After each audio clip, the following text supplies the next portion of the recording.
Welcome to the Forex Mastery Training. In this session, I'll be taking you through the introduction to Forex and understanding of Forex terminology aspect. So I implore you to please pay rapt attention during the course of the training so that you can get maximum benefit. Feel free to ask your questions in the group, or you can also send your questions to me directly. I wish you the very best as you journey through this route.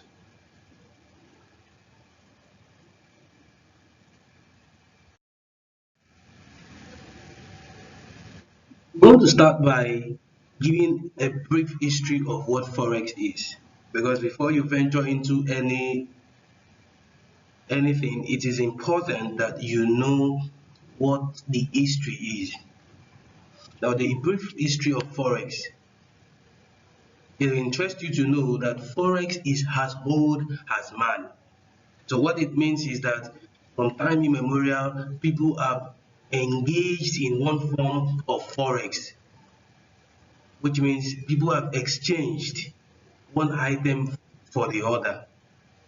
Now we need to understand that the exchange or barter system is the earliest replacement process, and it started in 6000 BC by Mesopotamian races.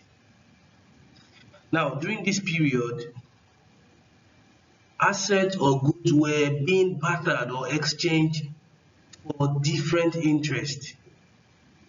For example, commodities like spices and salt were conventional method of exchange. What this means is, let's say you have salt and you'd like to use pepper and you don't have pepper and you don't have money. Remind you, at that time there was nothing like money. So what you do is you look out for someone who has pepper, and the person exchanges his pepper in place of your salt. Or you have yam you want to cook and you don't have other ingredients. You can approach somebody who has other ingredients, like you want like maybe oil or other items, and the person gives you his oil in place of some of your yam that you have at your disposal. Now, as time went by, ships began to travel to exchange these commodities in the first ever system of Forex. So they began to be transported in large quantities. Now, during the 6th century BC, the first gold coins were being manufactured. So that acted as a currency or as a mix of exchange, and it becomes more easier for people to exchange items when they have their gold coins. So instead of needing to have a particular item to exchange, if you have gold, you can now replace it for that item you need. Now, in contemporary times, with the advent of technology, information, and the internet, money became a universal means of exchange. Today now, you don't need to have gold before you can exchange items. With your money, you can purchase whatever you have in order to get what you want. Now, the money became a means of exchange. People now change money, one currency to another, to the point of doing it in an international level. And that is what gave birth to Forex. Forex is an acronym for foreign and exchange. So it means that you are now exchanging the currency of one country with another country. Daily, about 6.6 trillion US dollars is being exchanged in the Forex market, making it the biggest financial market in the world. Recently, the cryptocurrency market comes close to Forex, but because of regulatory issues, because of lack of regulation, unlike Forex, cryptocurrency is still under some checks. So it is not as pronounced, despite the fact that it is big. There are big players in it. It's not as big or as recognized or accepted in many parts of the world because of regulatory issue. Well, we know that Bitcoin and cryptocurrencies are future of money. Are the future of money, they are store of value that many people are becoming are coming to accept as the day goes by. So Forex, unlike cryptocurrency and other markets, are widely accepted and regulated by many countries of the world. Many countries allow people to trade Forex on TV. You see people talking about Forex. If you tune on CNN, on BBC, Bloomberg, and other business news channels, you see that Forex is highly being publicized because of the acceptance. So that's just brief history of what Forex is.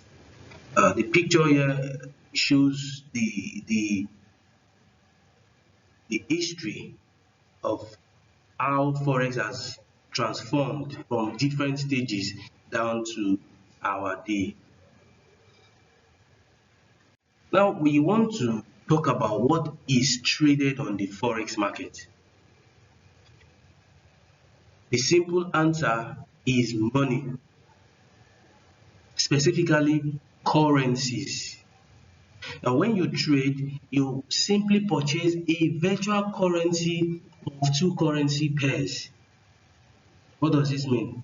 If you have money in your trading account, you are buying into a currency, two currency pairs. For example, the earlier example that was given, you have pepper during the time of the barter system. You want salt, you don't have salt. You need someone who has pepper that is willing to exchange with your salt. So during that period, during that process, you are exchanging, you are carrying out a forex activity. So in the same way too, when you when you purchase in forex, you are buying a virtual currency of two currencies. For example, you want to use euro to buy US dollar. When you do that, you are purchasing it on your system, but it's reflecting in the forex market with the capital in your account. You cannot see them, that's why it's virtual, but you are carrying it out with the capital in your account. Now, think of buying a currency as buying a share in a particular country, just like buying shares in a company. So when you buy a currency, you are buying a share. You are buying a share of that particular country that owns that currency. Let's say you want to buy Canadian dollar. When you buy Canadian dollar, it means in a sense you have bought a share in the country because you believe that the Canadian economy is strong and viable for you to trade with. So the price of a commodity, a currency rather, is usually a direct reflection of the market's opinion, the current and future health of its respective economy. When you buy, like the example I earlier gave, you buy a Canadian dollar, you believe that Canadian dollar and economy is strong, and you hope that it will keep the value will keep increasing. So the same thing applies to other currencies like the Japanese yen, the Chinese yuan, and US dollar and euro. Now we have discussed about the history of forex. We've known what is traded on the forex market. Now we want to discuss about understanding forex terminologies because this will serve as a foundation to your progress in trading the forex market. We need to know what forex broker is, what are lots and pips, what leverages are, what are currency pairs. Discuss about the other types that there is. We also discuss about take profit and stop loss. What do they mean? Then we also discuss subsequently about how we can understand forex market chart and how to place a trade. Let's move forward, shall we? What is a forex broker? A forex broker is simply a financial service company that provides traders access to a platform for buying and selling foreign currencies. Before now, before about 15 years ago, many people cannot trade on their own. It is only institutions, big banks, central banks of the world that are only allowed to trade forex because of the high amount of equity that was required. As at then, you need nothing less than 10,000 US dollars, which is about 5 million in Nigerian currency, to be able to trade as a forex trader. But with the advent of technology, it now makes it easy for people to be able to access the foreign exchange market, and that is where a broker comes in. You need a broker to be able to access the forex market because they are the link between retail traders and the forex market. There are many traders, forex brokers right now, but to trade successfully, you need to trade with a well-regulated and reliable broker. We want to be careful so that we do not fall victim of uh, brokers that are not well regulated, because some of them do engage in what they call sharp practices. So you need the experience of traders to be able to know which one is reliable or not. So I'll furnish you with details of a reliable broker that I've been using and without hassles. I'll share that with you privately or in a group so that you get to register with them and also trade and get value for your money. Now, let's discuss about lots and leverages. In Forex, lot is commonly traded in specific amounts, or basically the number of currency units you buy or sell. Now, lot size ranges from standard, which is 100,000 units, mini, 10,000 units, micro, 1,000 units, and nano, which is 100 units. Now, let's break it down to understand it very well. Lot can be referred to as the amount of money you have to purchase an item. Now, if you have 10 naira, that is a small lot compared to someone that has 100 naira, someone that has 1,000 naira, someone that has 100,000 naira and 1 million. The item that someone that has 10 naira will purchase, will it be the same with someone that has 10 naira? Will it be the same with someone that has 100? No, you agree with me that they will have different quantity because of the amount attached to them. So it's the same thing with Forex.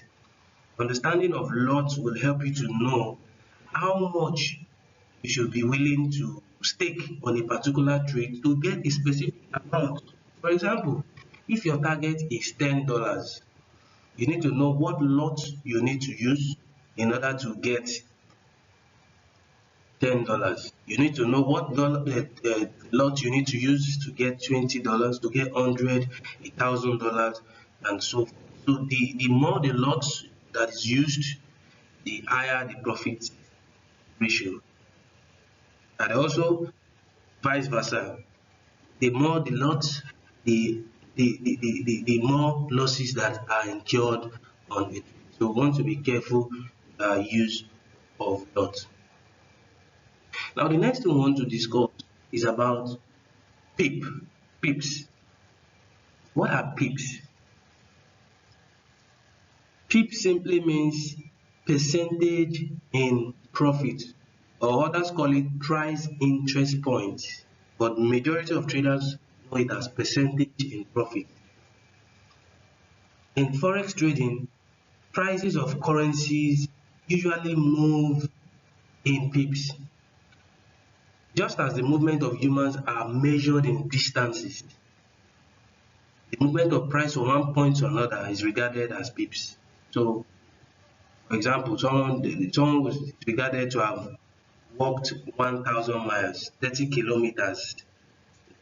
There are parameters of measuring those distances that they have walked. So in the same way, the movement of price in Forex from one point to another point is known as pips. So for example, if a currency pair moves from 0 to 10 pips in favor of a trader, you see that that trader is in profit of 10 pips. If the pair moves in 20 pips, the trader is in profit of 20 pips and so forth. So in the same way, if the currency pair moves against them in 10 pips, the trader is in loss of 10 pips. So that is how we measure pips. As you study, as you progress and you practice on the Forex market, you get to understand these terms very clearly. But it's good to have this background knowledge of them. What are leverages?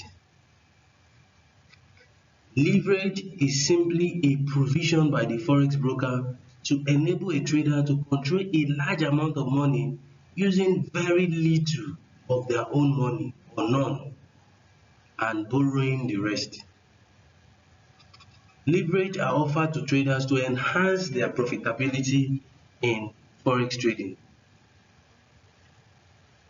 Leverage comes in different ratios. We have 50 to 1, 100 to 1, we have 200 to 1, 1000 to 1, and so now it's good to know that the higher the ratio of the leverage, the more the profitability or loss.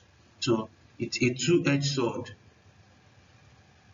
Now let's understand what leverage is. From the picture on the right hand part, we observe that a 50 to 1 leverage helps a trader with $200 to be represented in the forex market with $10,000. So what it means is the person is having 50 times more of what is in his account. That's what it means. If you use 100 to 1, it means you are having 100 times more of what is in your account. So if it is 100 to 1 leverage, the equity becomes 20,000. So you see why it is important to pay close attention to that warning. It is advisable that traders do not use higher leverages as it could result in loss of equity. Yes, it's what they call margin call. If you over leverage your account, use crazy leverage, it means you are giving your broker more access to your money. And what happens in a time where there's market volatility, there's crazy spike in prices because of economic news that usually come out, your account is exposed. You want to be careful not to use leverage that is too high. Recommended is between 50 to 1 and 100 to 1. Anything that is above that exposes one's account.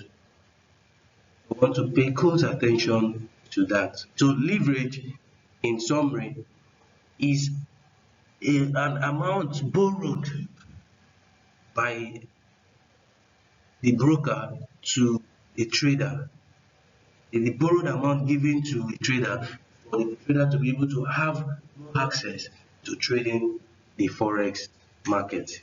There are some trades that if you don't have certain amount of leverage, you cannot enter them because you are expected to have a particular amount of money in order to trade them. So if you have a certain leverage, it will allow you to be able to place that trade.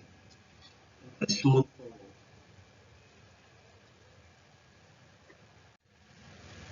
What are currency pairs? A currency pair is the quotation of two different currencies with the value of one currency being quoted against the other. Forex currency pairs are written as XX/YY or simply XXYY. Now the XXX is the base currency and the YY is the quote currency. The currencies are listed as a three-letter code which tends to be formed of two letters that stand for the region. The one standing for the currency itself. Now let me break it down. What does this mean? For example, we have something like GBP/US dollar.